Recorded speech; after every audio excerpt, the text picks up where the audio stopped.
उच्चारण स्थान के आधार पर व्यंजनों का वर्गीकरण। व्यंजनों का उच्चारण करते समय हवा मुख के अलग अलग भागों से टकराती है। उच्चारण के अंगों के आधार पर व्यंजनों का वर्गीकरण इस प्रकार है। कंठ्य गले से क, ख, ग, घ, आ, ग। ई तालव्य कठोर तालु से च, छ, ज, झ, न्य, य, श। ई मूर्धन्य कठोर तालु के अगले भाग से ट, ठ, ड, ढ, अण, अण, अण, श। इव दंत्य दांतों से त, थ, द, ध, न। वी वर्त्सीय दांतों के मूल से स, ज, र, ल। वी ओष्ठ्य दोनों होठों से प, फ, ब, भ, म। वी दंतोष्ठ्य निचले होंठ व ऊपरी दांतों से व, फ। वी स्वर यंत्र से ह। श्वास प्राण वायु की मात्रा के आधार पर वर्ण भेद। प्राण का अर्थ है वायु।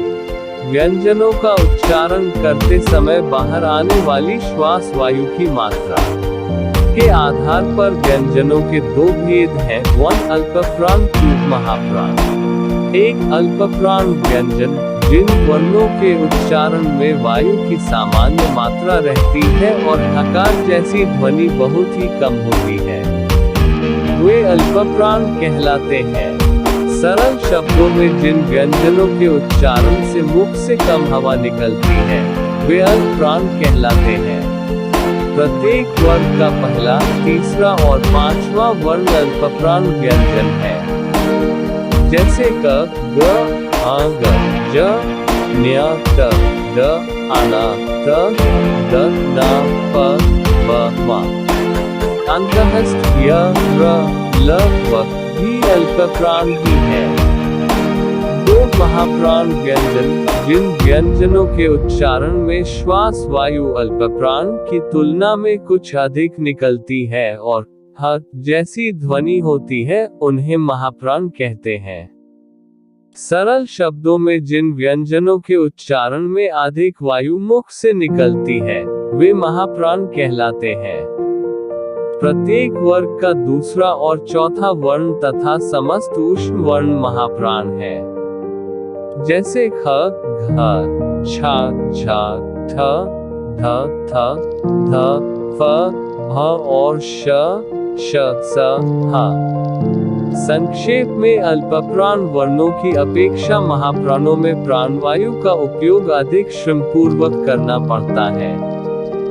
घोष और अघोष व्यंजन। घोष का अर्थ है नाद या गूंज। वर्णों के उच्चारण में होने वाली ध्वनि की गूंज के आधार पर वर्णों के दो भेद हैं, घोष और अघोष। एक घोष या सघोष व्यंजन। नाद की दृष्टि से जिन व्यंजन वर्णों के उच्चारण में स्वर तंत्रियां झनकृत होती हैं, वे घोष कहलाते हैं। दूसरे शब्दों में जिन वर्णों के उच्चारण में गले के कंपन से गूंज सी होती है, उन्हें घोष या सघोष कहते हैं। जैसे ग, घ, आ, ज, झ, न्य, ड, ध, अण, द, थ, न, ब, ह, म, य, र, ल, व वर्गों के अंतिम तीन वर्ण और अंतस्थ व्यंजन तथा सभी स्वर घोष हैं। घोष ध्वनियों के उच्चारण में स्वर तंत्रियां आपस में मिल जाती हैं और वायु धक्का देते बाहर निकलती है, फलतः झनकृति पैदा होती है। दो अघोष व्यंजन। नाद की दृष्टि से जिन व्यंजन वर्णों के उच्चारण में स्वर तंत्रियां झनकृत नहीं होती हैं, वे अघोष कहलाते हैं।